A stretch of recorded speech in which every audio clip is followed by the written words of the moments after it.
और अगर आपको घूमने का काफ़ी शौक है तो अब आपके सामने काफ़ी सारे विकल्प हैं। कई बार होता है कि हम घूमना तो चाहते हैं लेकिन हमें पता ही नहीं होता कि कौन सी जगह घूमने लायक है, कौन सी जगह हमारे लिए सही है, और हर बार एक ही जैसी जगहों पर घूमने से भी बोरियत हो जाती है। अब ऐसे में ज़रूरत है कि आप कहीं देश के बाहर चले जाएं। देश से बाहर घूमने पर ज़्यादातर लोग सोचते हैं कि इसमें काफ़ी खर्च होता है, जो कि वाकई होता भी है, और आपको इस बारे में सोचने की कोई ज़रूरत नहीं है, क्योंकि हम अपनी पेशकश द्वारा आपको बताएंगे कि कैसे इंटरनेशनल ट्रैवल आपको अपना प्लान करना चाहिए, वो भी बजट में। और आप ये कैसे कर सकते हैं, ट्रैवल इन्फ्लुएंसर सिद्धार्थ जोशी हमारे साथ जुड़ गए हैं। सिद्धार्थ, गुड इवनिंग, स्वागत है आपका।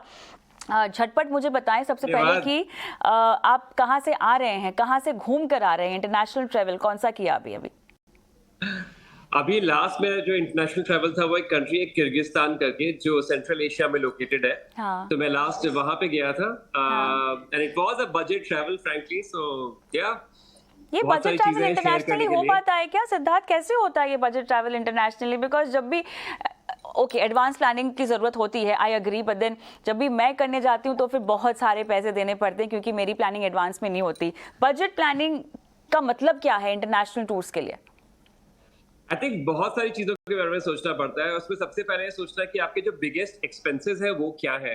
जो अगर आप इंटरनेशनल ट्रैवल करें तो उसमें सबसे पहले आपका एक ट्रैवल जो फ्लाइट होता है वो होता है।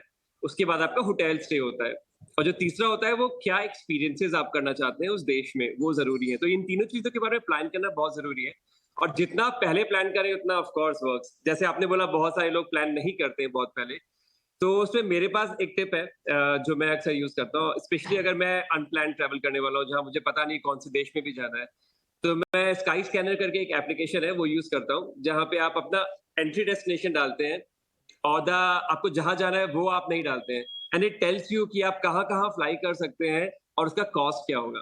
तो आपको पहले ही मिल जाता है कि बजट में आपकी कौन सी जगह, कौन सी डेस्टिनेशन फिट होगी। आप लोकल इंटरनेशनल दोनों सर्फ वहां पे सर्च कर सकते हैं। तो वो मैं अक्सर करता हूँ कि अगर मेरे को बजट ट्रैवल करना है तो मैं वहां पे ढूंढ लेता हूँ कि डेस्टिनेशन क्या होगी।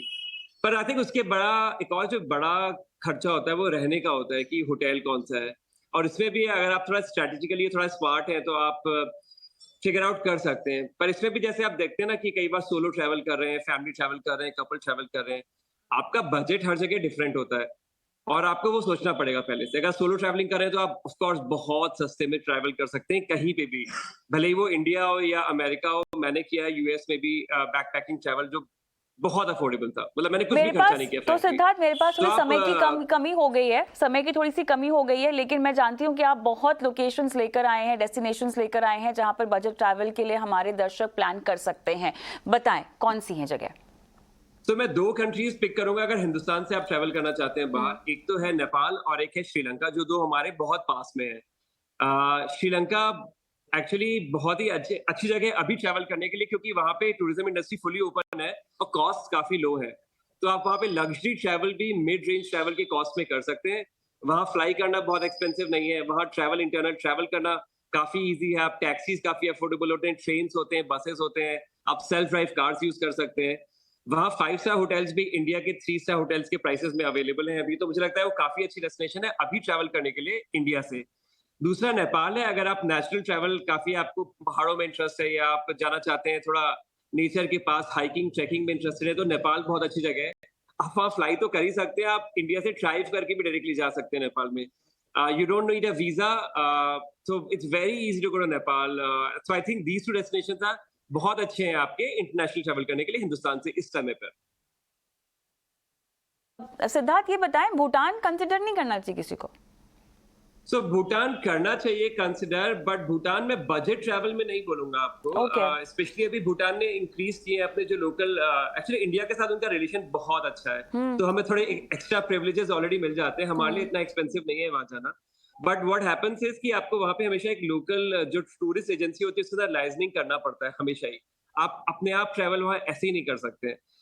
तो उसकी वजह से थोड़ा-सा आपका कॉस्ट बढ़ जाता है। आपको वहाँ पे डेली एक्सपेंस होता है जो आपको गवर्नमेंट को देना होता है हर हम्म। दिन का। हम्म। So even if you are spending, अगर आप होटल में खाने में कर रहे हैं, आपको उसके अलावा एक एक्स्ट्रा एक्सपेंस होता है जो अगेन हिंदुस्तानियों के लिए बहुत कम है कंपेयर टू यूरोपियंस या Right, अमेरिकन्स। got it, तो got it is good but हाँ। It's not a budget destination per se. तो चलिए अब थोड़ा सा बाहर निकलते हैं बजट ट्रैवल के इस मोड से। एक डेस्टिनेशन जो कि बजट डेस्टिनेशन नहीं है, बजट ट्रैवल नहीं कर सकते, लेकिन आपको जाना जरूर चाहिए।